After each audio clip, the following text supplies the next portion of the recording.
Assalamualaikum warahmatullahi wabarakatuh. Selamat datang di channel Bumi Nareswara. Kali ini kita akan membahas tentang bantuan sosial. Banyak di masyarakat timbul pertanyaan terkait dengan bansos, yang mana banyak dari bantuan sosial tidak cair pada tahap triwulan kedua ini. Maka dari itu akan kami jelaskan terkait dengan aturan terbaru dasar dari penerbitan bantuan sosial, baik itu PKH, sembako, ataupun BPJS PBI dari APBN. Langsung saja dari dasar hukum pertama adalah Keputusan Menteri Sosial Republik Indonesia nomor 79/HUK/2025 tentang penetapan peringkat kesejahteraan keluarga untuk penyaluran bantuan sosial dan bantuan program kesejahteraan sosial di lingkungan Kementerian Sosial.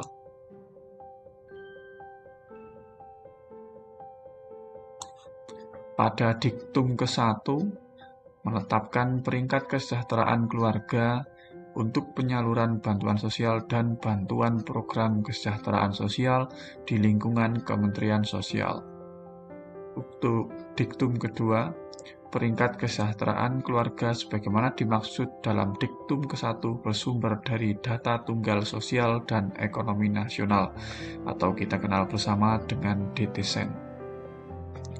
Selanjutnya diktum ketiga, peringkat kesejahteraan keluarga sebagaimana dimaksud dalam diktum ke-1 merupakan urutan tingkat kesejahteraan keluarga yang terdiri dari kelompok desil 1 sampai dengan kelompok desil 10 yang disusun berdasarkan variabel sosial ekonomi melalui penerapan metode statistik yang dilaksanakan oleh instansi pemerintah yang menyelenggarakan urusan pemerintahan di bidang statistik. Nah, poin pentingnya ada di diktum keempat ini, yaitu penetapan peringkat kesejahteraan keluarga untuk penyaluran bantuan sosial dan bantuan program kesejahteraan sosial sebagaimana dimaksud dalam diktum ke-1 dilaksanakan dengan ketentuan A.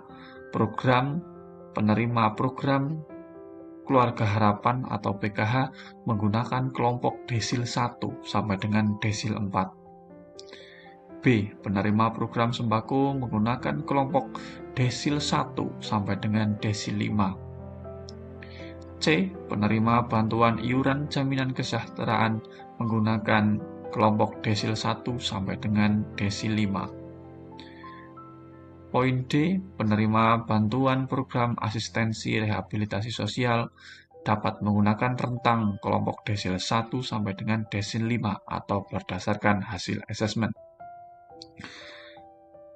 Untuk poin E, penerima bantuan program kesejahteraan sosial di lingkungan Kementerian Sosial dapat menggunakan rentang kelompok desil 1 sampai dengan desil 5 atau sesuai dengan hasil asesmen pada masing-masing program.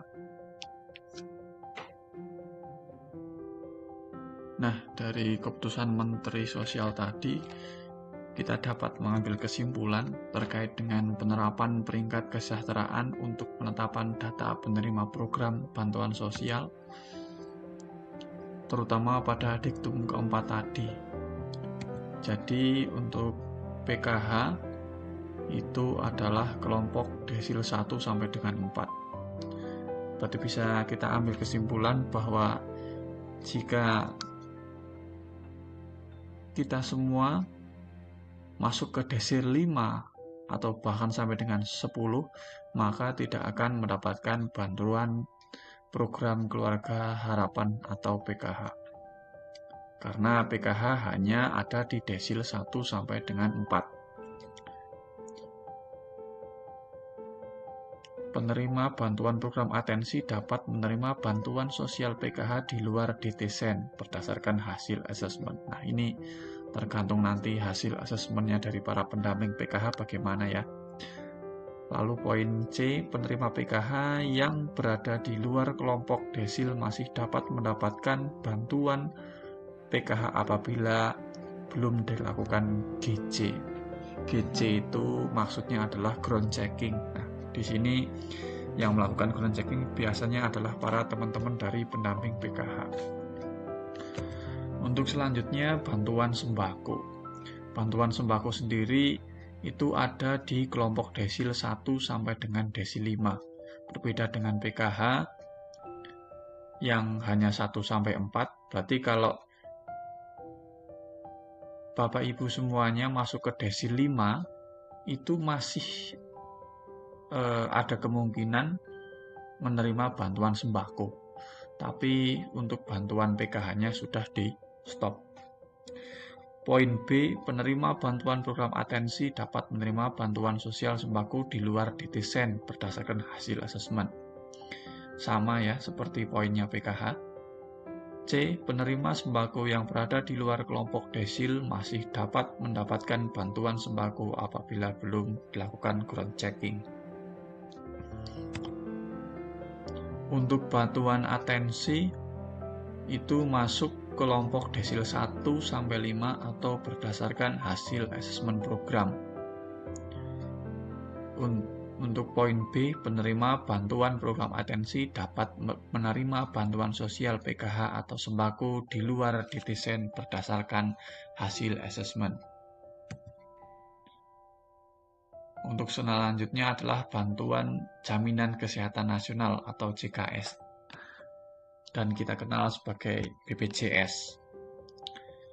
Ini kelompok desil 1 sampai dengan desil 5. Jadi kalau kalian sudah masuk ke desil 6, otomatis bantuannya BPJS ini akan dinonaktifkan oleh sistem. Poin B, penerima PBI jaminan kesehatan yang berada di luar kelompok desil masih dapat mendapatkan bantuan PBI jika apabila belum dilakukan ground checking. Untuk program kesejahteraan sosial kelompok desil 1 sampai 5 atau sesuai hasil asesmen masing-masing program. Sebelumnya pada triwulan pertama itu mendapatkan bantuan, tapi kok kenapa pada triwulan kedua sudah tidak mendapatkan bantuan, entah itu bantuan PKH, sembako, atau bantuan PBI JK.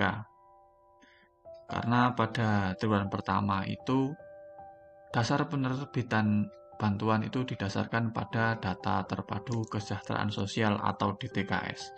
Namun pada triwulan kedua sudah menggunakan data terbaru yaitu DTSEN, data tunggal sosial ekonomi nasional.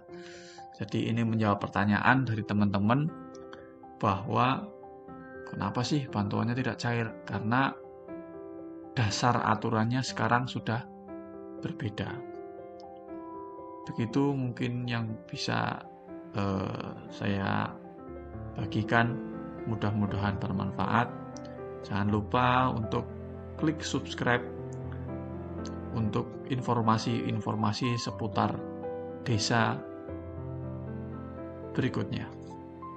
Silahkan berkomentar terkait dengan kritik saran yang bisa disampaikan. Terima kasih.